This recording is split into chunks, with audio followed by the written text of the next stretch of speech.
Grandmaster Rene, as you have been brought up in the Filipino martial arts in the traditional way, like so many others, how hard was it for you to kind of develop away from these traditions? Okay, so tradition in the Filipino martial arts has blossomed into something that that people make, that people want to have, that people feel that is necessary in the Filipino arts. The tradition where I learned in school was basically you show up, and when they call you, you can practice with them. There was no uniforms at the time. There was no actual grading levels shown. You were an instructor when Angel said you were an instructor. The tradition that we had was really part of the Filipino culture. They're older than you, you respect them, and they'll teach you what they know. And the ability to line up and bow, there was no such thing. We didn't do that. We knew instinctively who was at the top, right? We knew what the food chain process was. Angel was on top, period. And that's what we kind of set our objectives to in our tradition, that whenever we did demonstrations or we did whatever we did, the tradition was that Angel was always the Grand Master. He was the master of the system. He was the first to bring it to the U.S. commercially. He was the first to open the school, the doors, and open it up to everybody. So, Angel was a pioneer. He was our tradition. Whatever he did, whatever we did at that time going forward, posed the setting to be tradition, right? Mm-hmm. We actually had no tradition in our school. It was, you do this, you do this, you do this. They're your old elders. You listen to what they say. Disrespect was not even in there. Because raised in the community of the Filipinos, you don't disrespect your parents. Your parents are always the pinnacle of respect. So it's a known entity that's what we do. So that basically was a tradition. What we do, we incorporate tradition into it now for grading and for understanding what levels of skill that students are. So for me, if I'm teaching lots of students everywhere, I need to know where their level is, so I know what I can teach next, where they can go from there. Are they equipped and able to take on another new training method, a new training concept? So tradition was made and born out of what we started in there. So tradition in the past was natural? It was natural, right. It was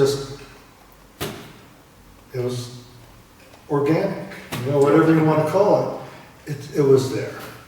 Okay, great. How did groups or training colleagues from the past that have been studying also the traditional way at the same time like you, and maybe with you together, reacted to your developments then and also today?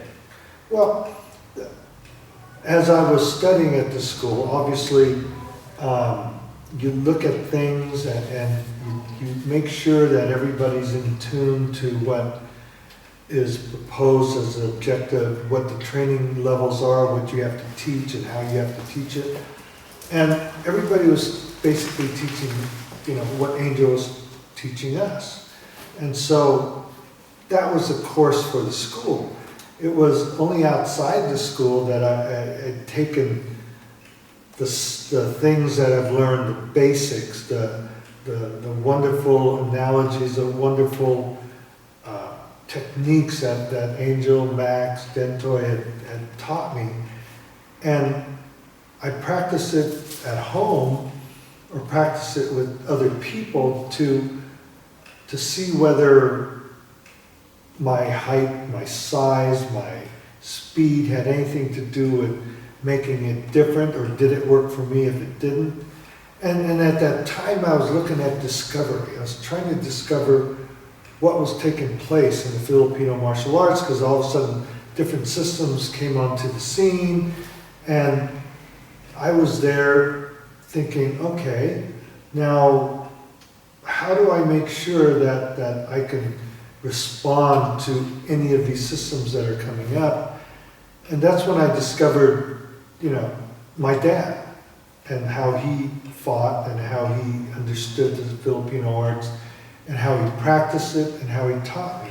So on one side of it, I was doing what we did at the school, and on the other side, I was discovering.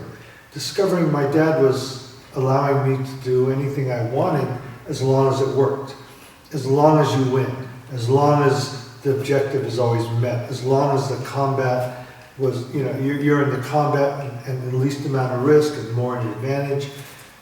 And these are things he taught me to live by, right? And so I was taking everything I was learning and putting them into his sort of bold concepts of actual fighting, because he was a constant fighter. He was fighting and developing and training and learning, things I didn't know because I didn't even know he did it. But he taught me how to do what I need to do, go out, be forceful, be aggressive, be assertive, and be innovative and creative in what I do, and making sure that it works. Okay, and that was one objective. But as I developed and I went to other countries, I went to different people with different sizes, and again, my objective was to make sure that the Filipino martial arts found a place in society. And in order to do that, I had to make sure that everything I did worked. Every person that I had a challenge from, I won. Everything that I had to tell people that works. And it had to be very general, and size should be, a part of the aspect, but if you're bigger than this, you do this. If you're powerful, use your power. If you're fast, use your speed. So all these things started generating my whole concept of fighting and understanding how to develop through concepts. And concepts was the gel to me that held the Filipino arts together. Whether it was Arnis, it was Kali, it was blah, blah, blah. Whatever system there is, there was an objective. And that objective was either to win or to take out your opponent. But what you needed was concepts to make it happen. Techniques, again, could work, will work, and is a brilliant device for training.